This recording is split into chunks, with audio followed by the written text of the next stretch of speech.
இந்த வீடியோவில் நம்ம நடாவி கிணறோட ஃபுல் டீட்டெயிலை தெரிஞ்சுக்கலாம். இந்த கிணறு வித்தியாசமான அமைப்பில் இருக்கும். காஞ்சிபுரத்துலேருந்து ஐயங்கார் குளம்ன்ற ஊரில் சஞ்சீவரார் கோயில் பின்னாடி சுமார் 2 கிலோமீட்டர் அருகில் இந்த கிணறு ரொம்ப அடையலாம். இதனின் பெயர் நடாவி கிணறு. நடாவி கிணறு என்றால் நட என்றால் நடந்து வருதல், வாவி என்றால் கிணறு, அதாவது கிணற்றுக்குள் ஒரு கிணறுன்னு அர்த்தம். சரி, இந்த கிணத்துல என்ன விசேஷம் உங்களுக்கு தெரியுமா? காஞ்சிபுரத்தில் உள்ள வரதராஜா பெருமாளை சித்திரை மாதம் குறிப்பா சித்ரா பௌர்ணமி அன்னைக்கு பெருமாளை எடுத்துட்டு வந்து இந்த கிணற்றுக்குள்ள 3 முறை வலம் வருவாங்க. நாங்களும் சித்ரா பௌர்ணமி அன்னைக்கு தான் இங்கே போய் பார்த்தோம். ஆனால் அந்த ஃபெஸ்டிவல் 20 டேஸ் முன்னாடியே முடிஞ்சிச்சுன்னு சொன்னாங்க. ஆனால் நம்மளால் உள்ளே போய் பார்க்க முடியுது. வருஷத்தில் சித்திரை மாதம் மட்டும் பார்த்தீங்கன்னா இதில் இருக்க தண்ணிலாம் எடுத்துருவாங்க. வருடம் முழுவதும் நம்ம பார்க்குற இந்த படிக்கட்டு வரைக்குமே தண்ணி நிரம்பிதான் இருக்கும். இந்த சித்திரை மாதம் ஃபெஸ்டிவலுக்காக தண்ணியை ஃபுல்லாக இறைச்சிட்டாங்க. நான் கேள்விப்பட்டதில் இதில் மொத்தம் 4 கிணறு இருக்குது.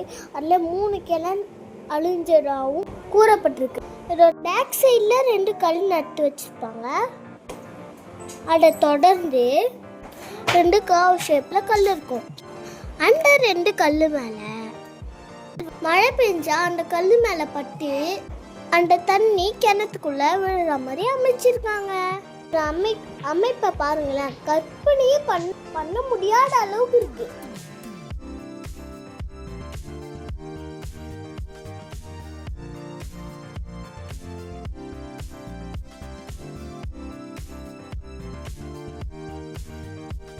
முன்னாடி கஜலட்சுமி உருவம் கொண்ட ஒரு ஆர்ச் இருக்கும்.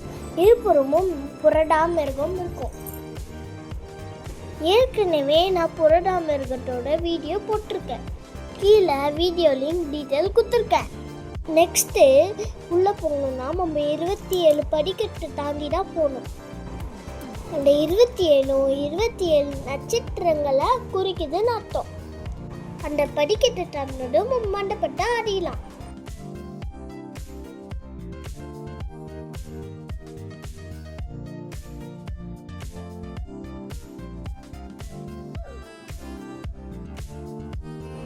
மண்டபம் மொத்தம் 12 தூண்களால் அமைஞ்சிருக்கும். அந்த 12 ராசியை குறிக்கும். ஒவ்வொரு தூண்களிலும் விஷ்ணுவோட தசாவதாரத்தை அமைச்சிருப்பாங்க. இந்த மாதிரி இன்ட்ரெஸ்டிங்கான இடத்த நீங்களும் மிஸ் பண்ணாமல் பாருங்கள். இதே மாதிரி உங்களுக்கு வீடியோஸ்லாம் வேணும்னா நம்ம சேனலில் வந்து பாருங்கள். Subscribe, like. தேங்க்ஸ் ஃபார் வாட்சிங்.